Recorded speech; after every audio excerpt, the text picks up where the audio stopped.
सोलापूर विमानतळ परिसरातील नागरिकांना पोलिसांनी महत्त्वाचे आवाहन केले आहे. सोलापूर गोवा तसेच सोलापूर मुंबई विमानसेवा सुरू झाली आहे. यामुळे विमानतळ परिसरात विमान सुरक्षेच्या दृष्टीने काही नियमांचे पालन करणे आवश्यक असून MIDC विमानतळ परिसरात राहणाऱ्या सर्व रहिवाशांनी दिलेल्या सूचनांचे काटेकोरपणे पालन करावे असे आवाहन MIDC पोलिसांनी केले असून नियमांचे उल्लंघन करणाऱ्यांवर कठोर कारवाई करण्यात येणार आहे. विमानतळ परिसरात पतंगबाजीस बंदी घालण्यात आली असून कोणीही पतंग उडवू अथवा अशा प्रकारची स्पर्धा आयोजित करू नये असे सांगण्यात आले आहे. तसेच laser light, sharpy light, halogen light यांसारखी हवेतील तेजस्वी प्रकाश फेकणारी साधने कोणत्याही कार्यक्रमास वापरण्यास मनाई करण्यात आली आहे.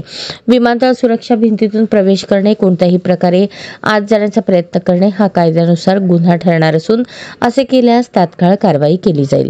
परिसरातील रहिवाशांनी घरांच्या छतावर किंवा उंच ठिकाणी झेंडे, पताका लावू नयेत. अशा वस्तूंमुळे विमानसेवेत अडथळे निर्माण होऊ शकतात असे पोलिसांनी म्हटले आहे. सर्व नागरिकांनी विमानतळाच्या सुरक्षेसाठी आणि विमानसेवा सुरळीत राहावी म्हणून या नियमांचे पालन करून प्रशासनास सहकार्य करावे असे आवाहन MIDC पोलीस ठाण्याचे वरिष्ठ पोलीस निरीक्षक प्रमोद वाघमारे यांनी केले आहे.